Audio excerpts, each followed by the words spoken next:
Bonjour, alors, on va commencer la présentation de l'Alienware M11X. Donc premièrement, comme j'ai indiqué précédemment, c'est un écran 11 pouces de diagonale.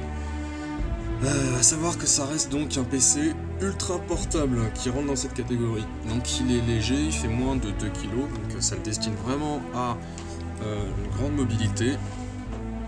Il a une autonomie de 16 heures en utilisation normale et surtout, il allie une grande puissance.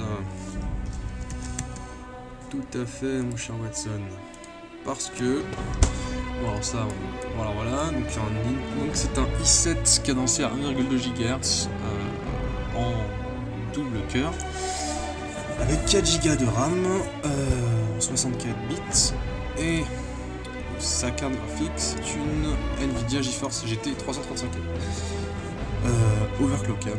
Si vous le souhaitez, personnellement j'en ai pas utilisé, j'en ai pas la nécessité. Voilà. Ensuite, 5,3 en indice de performance Windows.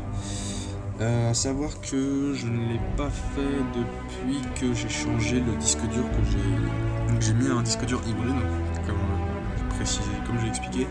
C'est-à-dire que c'est un disque dur avec une partie SSD dans laquelle vous pouvez installer les programmes les plus gourmands et les plus longs à démarrer. Et de ce fait, vous démarrez je démarre Windows en à peu près. En fait, j'ai une page internet qui s'ouvre, je démarre l'ordinateur, 20 secondes plus tard, la page internet est ouverte avec du Java, du Flash, etc.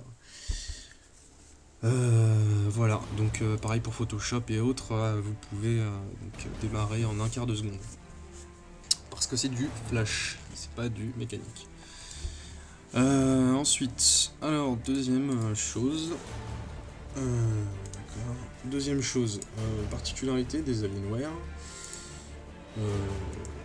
c'est l'éditeur AlienFX. Alors, l'éditeur AlienFX, c'est quoi? C'est un gestionnaire de périphériques de rétroéclairage, entre autres, qui permet de changer les couleurs. Voilà, donc le rendu exactement, enfin le rendu visuel réel, exactement celui qui est montré là. On peut donner des couleurs attitrées, là comme ça, on peut faire un morpheur, donc je sais pas, on va passer du rouge au bleu, voilà. Donc il va passer de l'un à l'autre et faire une boucle comme ça. Donc c'est génial, c'est disco. Et en version rythme pour les... Alors là ça fait tétra, ça fait épileptique, je vous raconte pas. Bon, bref, enfin voilà, donc il y a une gestion des diodes électroluminescentes là qui est assez optimisée et qui est utile pour bosser ou jouer dedans. Ensuite la deuxième particularité, il y a l'Alien Touch.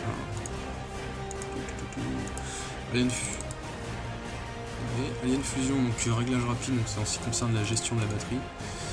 Et l'Alien Touch, donc sensibilité, défilement virtuel, voilà, donc tout ça c'est d'autres particularités.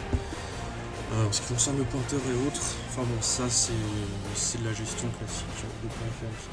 Et enfin l'Alien Sense, donc c'est en fait une sécurité en plus qui fait de la reconnaissance faciale. Donc vous pouvez choisir de ne pas le mettre du tout, simplement mettre en ouverture de session. Un utilisateur automatique, c'est-à-dire que selon votre tête il va mettre telle ou telle session, et en sécurité continue, c'est-à-dire que s'il ne reconnaît pas l'utilisateur, il va se verrouiller. Alors donc c'est selon votre degré de paranoïa. Personnellement je ne le suis pas du tout, parce que si vous prêtez un ami, ça va plus vous embêter qu'autre chose de devoir le déverrouiller, revenir dessus, enfin voilà. Mais c'est toujours une sécurité en plus qui peut être utile. Voilà, donc pour finir, je vais vous montrer la réalité. Je vais vous montrer une partie de Battlefield 3.